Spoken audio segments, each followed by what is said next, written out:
So Doug Ford almost had his car stolen at his home. He speaks about castle doctrine, and I have a clip from a lawyer explaining it. Trump leaving the G7 early and still mentioning Canada being the 51st state. And finally, Donald Trump basically insulting Carney to his face. Seems to be the part everybody missed. Make sure you stick around till the end. It gets good. Let's start it off with Doug Ford. Okay, here's my rant. Okay, so first of all, Chief Nish, Chief Demkew, all the chiefs, they're absolute champions. So they do a massive bust. 500 kilos of cocaine that these drug dealers want to poison our kids, poison our people, and 500 kilos. Just imagine that. And they work with the DEA down in the U.S., Drug Enforcement Agency. They work with the Border Patrol. They work with police agencies back and forth. The OPP, Commissioner Creek, is amazing on the Joint Task Force. And guess what, guys?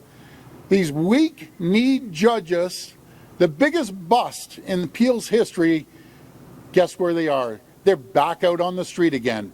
Bail. Except one person.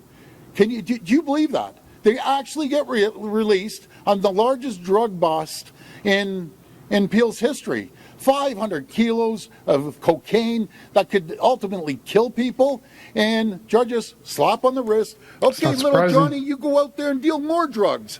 Why don't you give them more drugs? It's crazy. The system is broken. I will be all over the Prime Minister and the federal government have bail reform until these I don't even want to call them what I'm thinking right now. I better hold off. But these people that are terrorizing our neighborhoods and feeding drugs to our people, that's number one. They need to change the criminal code. They need to change bail reform. I will be all over him until this gets done. Stop the dilly-dallying around. 10 years we've seen. We're going to do it. We aren't going to do it. Prime Minister gave me his word. He's going to change it. It has to be done. And then, bingo, you hear of another big bust yesterday. What is there, 15 of them? And by the way, I remember saying that the chief is a champ. Chief Nish is a champ. All our police are champions. Well, guess what? They get busted. These are the ones that are, the whole tow truck group and the other guys that are trying to intimidate and extort people. So they call people up and say, pay up or we're going to shoot up your house. Guess what? They go by and start shooting up the house. But guess what, folks? Those nice, kind judges, they let them all out on bail. Oh, by the way, they're already out on bail or probation. What is the city coming to, not the city, but our country coming to, when these criminals are running amok and terrorizing our neighborhoods? It's disgusting. Something has to change. And the last one. Did you hear about the guy that these thugs came up, ready to steal his car? They're all in their masks and everything. So I guess he was a hunter or something. He shot up in the air. I don't recommend that, by the way. But he gets charged. I got to find out this guy's name and number, and I'm going to hold a fundraiser for lawyer fees for him. He should get a medal for standing up. It's like down in the U.S., we should have the castle law. Someone breaks into your house, and I know any of these people here, someone breaks into your house, and they're coming after your kids, and you're coming after your spouse, you're going to fight like you've never fought before. You're going to use anything that you have, be it weapons, baseball bats, knives. You're protecting your family. These thugs shouldn't be coming in there. Now, I'm going to tell you a story. Probably get in trouble for this. Do you want to hear about stupid criminals? Have you ever seen that show about stupid criminals out there? So 4 thugs come racing down my street, masks on, ready to take the car out of the driveway. Surprise, surprise, at 12:30, the 2 police cars are there. The chase is on. So they chase him. One guy runs out, takes off. They capture him, and they catch these other guys. But just imagine all the unfortunate people that don't have security there at their house with masks on, and they had all the tools ready to break in and everything, and guess what's going to happen? They're going to be back out. Why don't you guys come over for a barbecue tonight? I'll take care of you better than the police, and thank God the police got you and I never did. Anyways, that's my rant. I'm sick and tired of the weak justice system that we have. They have to get a backbone, and we need to start throwing these people in jail. This is turning into a lawless society. That's my rant, and that's it. So I'm going to wrap it up. Thank you. All I'm trying to do is protect the people of Ontario here. They know it, and deep down, they all agree. I know they do. about keeping criminals in jail. Thank you. God bless the people of Ontario. Thank you. I've been saying this forever. This won't change until it starts happening to these politicians in their neighborhoods, their homes, their cars, their families. It's not a problem when it's happened to us, but to them, things are going to start to change. All right, next clip is the American lawyer explaining castle doctrine.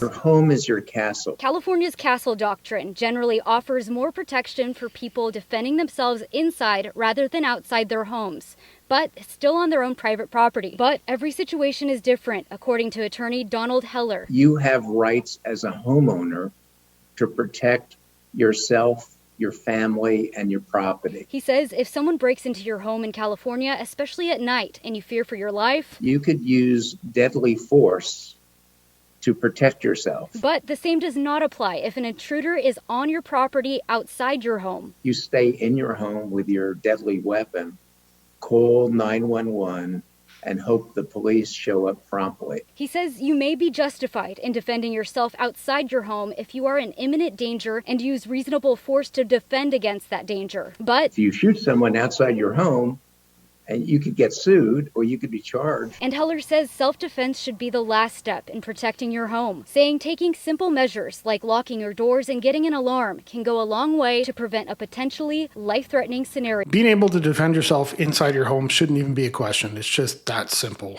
These criminals need to know that if they enter your home, they will be deleted.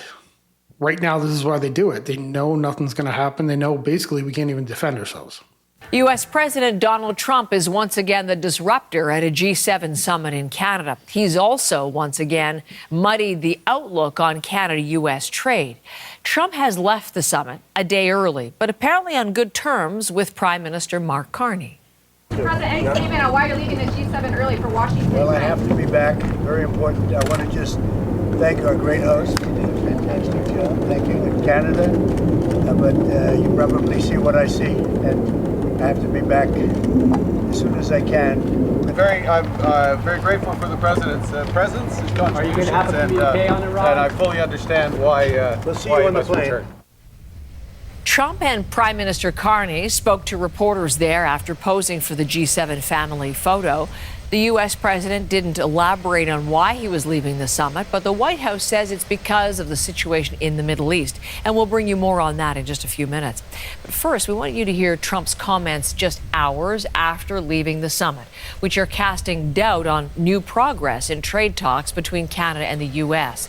The Prime Minister's office announced yesterday there could be a trade and security deal in place in just 30 days. But here's what Trump said on Air Force One overnight in response to a reporter's question about making Canada the 51st state. I think it's a much better deal from Canada, but, it's up to them. They're going to have to pay a lot of tariffs and things. They're going to have to pay a lot of money for the dome, for the Iron Dome. They want to be a part of it. We may make a separate deal on that, by the way.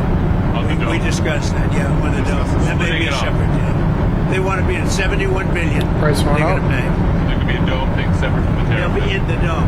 They'll be under the dome. Trump mistakenly referring there to the Iron Dome, apparently meaning instead his proposed Golden Dome missile defense plan. It remains to be seen what any of those remarks will actually mean for a potential trade deal. It seems like Trump still has it in his mind that Canada should be the 51st state. And if that's not going to happen, he's going to make us pay for it. Who knows what he's actually thinking at this point? Let me know in the comments below your thoughts. Mark Carney has really just shown how weak he really is with dealing with Trump. It's kind of like elbows down, butts up. I really didn't expect him to be tough with Trump, but I didn't expect him to be this weak. Now, finally, it's the part everyone seemed to miss. Mark Carney squirming and shutting down the press when Trump mentions mass immigration for votes. That's what it was. Go ahead. On immigration, why are you ordering ICE to target Democratic inner cities? What's behind that? I don't know what you're saying. You did a post last night where you said you want ICE to really target Democratic. Yeah, I want them to focus on the cities because the cities are where you really have what's called sanctuary cities, and that's where the people are. I look at New York, I look at Chicago. I mean, you got a really bad governor in Chicago and a bad mayor, but the governor's probably the worst in the country, Pritzker. But I look at how that city has been overrun by criminals, and New York and L.A., look at L.A. L.A., those people weren't from L.A., they weren't from California, most of those people, many of those people. And yeah, that's a focus. Biden allowed 21 million people to come into our country. Of that, vast numbers of those people were murderers, killers, people from gangs, people from jails. They emptied their jails out into the U.S. Most of those people are in the cities, all blue cities, all Democrat-run cities, and they think they're going to use them to vote. It's not going to happen. Mr. President, said it would take 2 weeks to decide if Thank you. If you don't mind, I'm going to exercise my role, if you will, as G7 chair, since we have a few more minutes with the president and his team, and then we actually have to start the meeting to address some of these big issues. So. It really just seems like Trump is trolling Carney at this point. Trump's always saying that they have a great relationship, and you can kind of see why. It's great for Trump. He's walking all over him. And really, Carney just takes it. What an embarrassment he is to Canada. Let me know your thoughts in the comments below. Like and subscribe. See you in the next one. Bye.